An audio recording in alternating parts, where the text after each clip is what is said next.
علم دین حاصل کرنا ایک بڑے شرف کی بات ہے۔ اس ضمن میں ایک حدیث جو آتی ہے اس کو ہم آج آپ کے سامنے پیش کریں گے۔ اس کو خطیب بغدادی نے تاریخ بغداد میں، امام طبرانی نے اوسط میں، اور اس کو مجمع الزوائد میں اور دیگر کتب حدیث میں نقل کیا گیا ہے۔ حضرت ابن عباس سے روایت ہے کہ حضور نے فرمایا، من جاء اجلہ وہو یطلب العلم، جو شخص علم کی طلب میں تھا کہ موت آ گئی، وہ اللہ کو اس شان میں ملے گا کہ اس کے اور حضرات انبیاء کرام کے درمیان صرف درجہ نبوت کا فاصلہ ہوگا،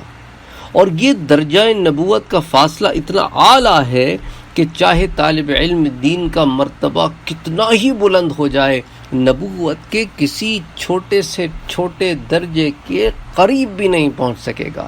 کیونکہ ان دونوں کے درمیان جو فاصلہ ہے وہ لا انتہا قسم کا فاصلہ ہے۔